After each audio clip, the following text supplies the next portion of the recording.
Kimia farmasi. Percobaan 6. Spektrofotometri senyawa vitamin. Kami dari semester 4. Regular Sorry. Dari kelompok 2 yang beranggota.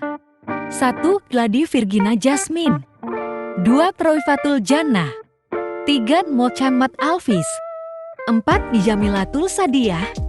5. Lailatul Fitriyah.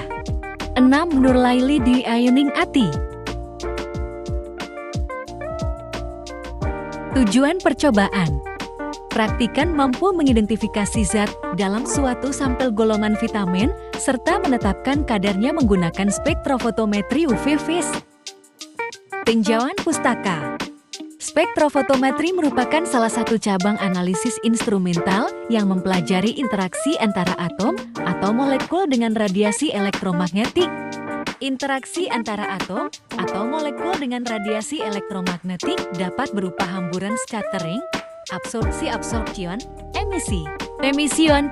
Interaksi antara radiasi elektromagnetik dengan atom atau molekul yang berupa absorpsi melahirkan spektrofotometri absorpsi antara lain spektrofotometri ultraviolet UV, spektrofotometri sinar tampak Vis, dan spektrofotometri inframerah IR. Spektrofotometri UV yang dipakai untuk aplikasi kuantitatif menggunakan radiasi dengan panjang gelombang 200–380 nanometer. Sedangkan spektrofotometri Vis menggunakan radiasi dengan panjang gelombang 380–780 nanometer. Alasan penggunaan metode ini berdasarkan struktur molekul vitamin B1 yang memiliki gugus kromofor dan aksokrom. Gugus kromofor merupakan bagian molekul yang bertanggung jawab mengabsorpsi radiasi ultraviolet dan daerah sinar tampak. Semakin tinggi konsentrasi, maka jumlah molekul yang akan dilalui. Sinar akan bertambah, sehingga serapan juga bertambah, maka konsentrasi berbanding lurus dengan absorbansi, sedangkan aksokrom merupakan gugus yang bersifat jenuh. Apabila gugus tersebut terikat dengan gugus kromofor, maka akan menambah panjang gelombang dan intensitas serapan maksimum absorbansi ke arah panjang gelombang yang lebih panjang. Gugus kromofor vitamin B1. Gugus kromofor ini mengandung ikatan kovalen tidak jenuh rangkap 2 atau rangkap 3, contohnya C sama dengan 0, N sama dengan 0, N sama dengan. Gugus aksokrom vitamin B1. Contoh gugus aksokrom adalah LH, NH2, CH3. Alat-alat praktikum. 1. Gelas ukur. 2. Cawan porselin. 3. Batang pengaduk. 4. Pipet tetes. 5. Labu ukur. Selanjutnya bahan-bahan praktikum. Vitamin B1 IP. Pelarut menggunakan Aquades. Prosedur percobaan. A. Preparasi sampel. A. Preparasi sampel. 1. Gerus 1 tablet vitamin B1. 2. Masukkan ke dalam labu ukur 100 ml. 3. Tambahkan Aquades ad tanda batas.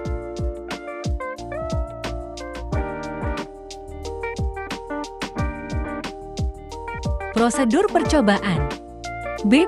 Pembuatan pengenceran larutan, baku.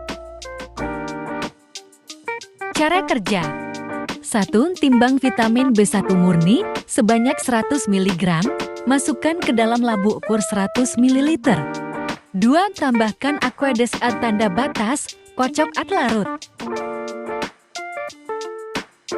C. Pengenceran larutan baku. Cara kerja pembuatan 10 piksel pm. 1. Ukur 5 ml larutan baku, masukkan ke dalam labu ukur 100 ml. 2. Tambahkan Aquades ad tanda batas. Cara kerja pembuatan 20 piksel pm. 1. Ukur 10 ml larutan baku, masukkan ke dalam labu ukur 100 ml. 2. Tambahkan Aquades ad tanda batas.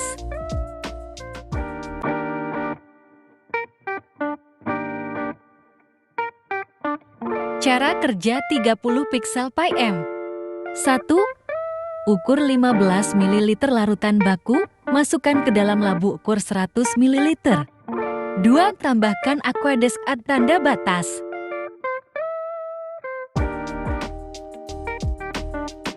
Cara kerja pembuatan 40 pixel pie M. 1. Ukur 20 ml larutan baku, masukkan ke dalam labu ukur 100 ml. 2. Tambahkan Aqueduct tanda batas. Cara kerja pembuatan 50 pixel pie M. 1. Ukur 25 ml larutan baku, masukkan ke dalam labu ukur 100 ml. 2. Tambahkan Aqueduct tanda batas. Lalu hasil pengenceran larutan baku dimasukkan ke dalam botol, sesuaikan dengan ppm-nya. Selanjutnya scanning panjang gelombang. D. Scanning panjang gelombang. 1. Masukkan pada kuvet blanko berisi Aqueduct. 2. Masukkan pada kuvet larutan baku dengan konsentrasi tertinggi yaitu 50 halaman M untuk menentukan panjang gelombang. 3. Scanning panjang gelombang dengan rentang 200 sampai 400 nanometer. 4. Catat panjang gelombang yang memiliki absorbansi tertinggi. Pengukuran absorbansi larutan baku. A. Pengukuran absorbansi larutan baku. 1. Masukkan pada kuvet blanko berisi Aqueduct. 2. Masukkan pada kuvet larutan baku dengan konsentrasi 10, 20, 30, 40, 50 halaman M. 3. Atur dengan panjang gelombang yang telah diperoleh tadi. 4. Pengukuran absorbansi sampai jalankan alat dan catat nilai absorbansinya. Dan ini adalah nilai absorbansi larutan baku berbagai konsentrasinya. Selanjutnya pengukuran absorbansi sampel. A. Pengukuran absorbansi sampel. 1. Masukkan sampel vitamin B1 ke dalam kuvet. 2. Atur panjang gelombang yang telah didapatkan tadi, jalankan alat dan catat nilai absorbansinya. Dan mendapatkan hasil absorbansi 295. 7. Hasil. A. Hasil kurva kalibrasi larutan standar. Hasil scanning diperoleh panjang gelombang 295 nanometer dengan nilai absorbansi 0,704. Y sama dengan 0,0305 kali tambah 0,0112. E2 sama dengan 0,9976. Ini adalah hasil perhitungan konsentrasi sampel. Dan kesimpulan dari praktikum kali ini yaitu hasil dari praktikum spektrofotometri UV-Vis menggunakan sampel vitamin B1 adalah didapatkan kadar 1 tablet vitamin B1 EPI adalah 81,7%. Terima kasih, mohon maaf apabila ada salah kata, semoga bermanfaat.